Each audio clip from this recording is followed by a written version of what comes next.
Selalu ada saja yang pada saat keadaan atau situasi sedang keruh, ada pemancing-pemancing di air keruh yang membuat suasana menjadi tambah keruh. Sudah begitu panas, ada saja orang yang memanas-manasi atau ikut juga mau dipanas-panasi. Akhirnya meledaklah api, bertemu api, terbakarlah semuanya. Karenanya kita perlu untuk berhati-hati dan menolak mentah-mentah untuk dipanas-panasi. Jangan mau. Lebih baik kita dinginkan akal budi dan inginkan damai kekal Allah memerintah di dalam hati kita masing-masing. Saya Nikolas Kurniawan kembali menyapa kita sekalian dalam Sabda Tuhan yang menyapa kita hari ini dari beberapa kutipan ayat firman Tuhan. Pertama dari Kejadian pasal 4 ayat yang kelima sampai yang ketujuh. Tetapi Kain dan korban persembahannya tidak diindahkan Tuhan. Lalu hati Kain menjadi sangat panas dan mukanya muram. Firman Tuhan kepada Kain, "Mengapa hatimu panas dan mukamu muram?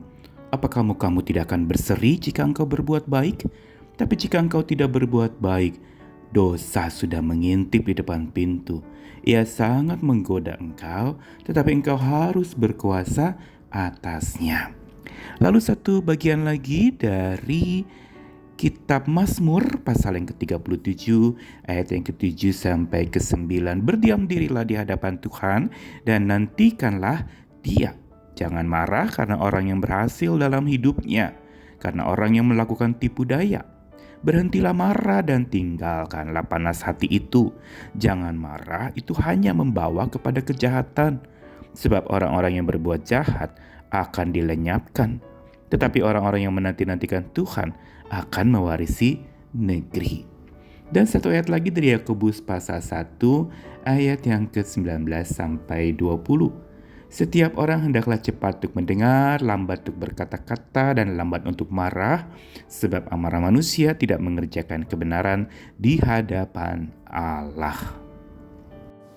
Kisah yang tragis dari kakak beradik Kain dan Habel dalam masa-masa manusia pertama di dunia ini menyisakan sebuah perasaan yang pilu, sekaligus juga menyedihkan. Ada kakak membunuh adiknya. Tapi semua ini bermula dari satu kata, yaitu panas di hati.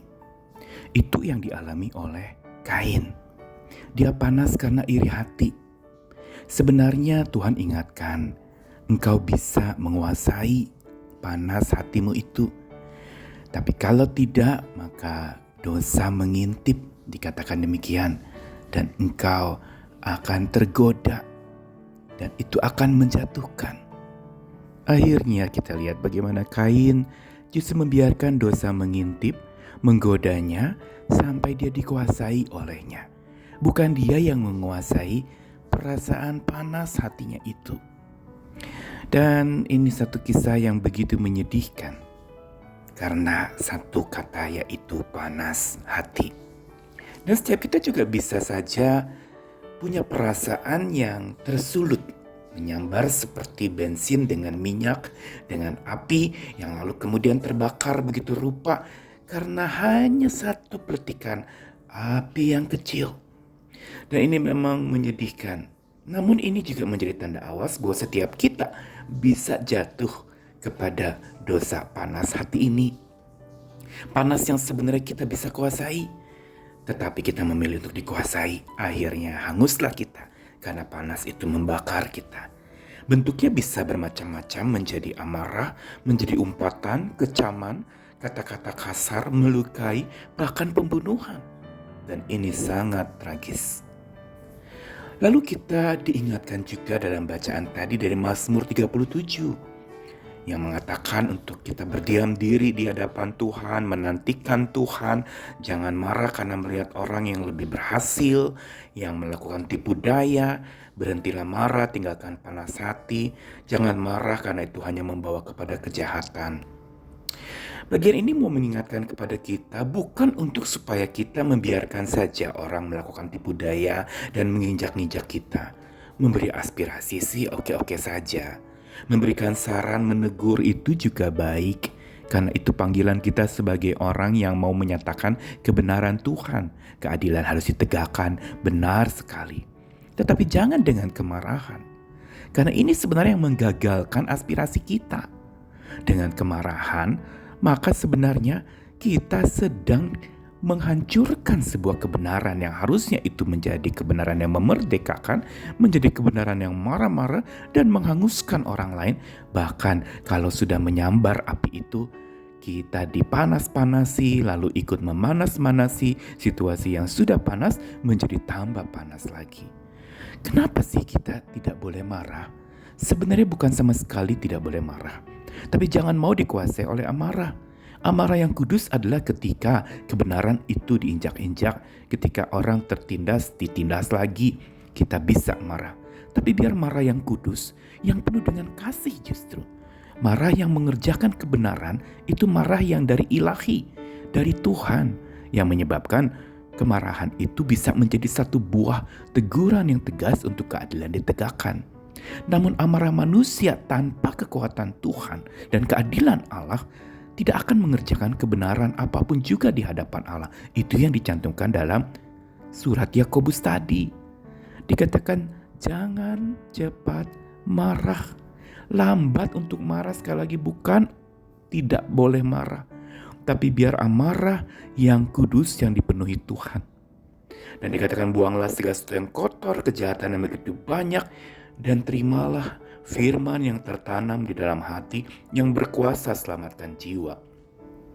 Sabda Tuhan ini mau mengingatkan kepada kita bahwa pada saat dimana kemarahan itu membungkus segala aspirasi yang kita ungkapkan, maka bisa-bisa aspirasi kita tenggelam dan terbakar oleh kemarahan itu.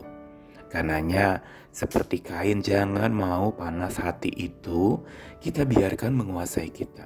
Kita bisa berkuasa atasnya.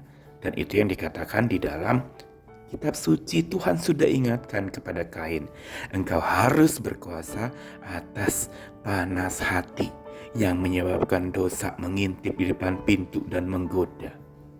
Pesan sabda Tuhan hari ini mau mengingatkan kepada kita untuk tidak mau memberi diri untuk dipanas-panasi. Jangan mau dipanas-panasi, juga jangan ikut memanas-manasi situasi yang memang sudah panas. Justru dinginkanlah akal budi, dan itu butuh kekuatan Tuhan. Dinginkan pikiran dan inginkan damai kekal Allah memerintah di dalam hati. Kalau kita ingin balas dendam, ingin mata ganti mata, gigi ganti gigi, ya itulah manusiawi dengan kedagingan yang bisa menjerumuskan dirinya sendiri. Tapi saat kita menginginkan damai kekal Allah memerintah di dalam hati, maka disitulah kita akan memperoleh sebuah kekuatan seperti Kolose 3 ayat 15 mengatakan, hendaklah damai sejahtera Kristus memerintah dalam hatimu. Atau Filipi 4 ayat 7, damai sejahtera Allah yang melampaui segala akal akan memelihara hati dan pikiranmu dalam Kristus Yesus. Kita butuh kekuatan damai hari-hari ini di tengah-tengah kekisruhan dan pertentangan yang terjadi. Biar damai sejahtera Allah memerintah dalam hati, untuk damai sejahtera itu memerintah di bumi ini. Tuhan mengasihi kita sekalian, damai sejahtera buat kita. Amin.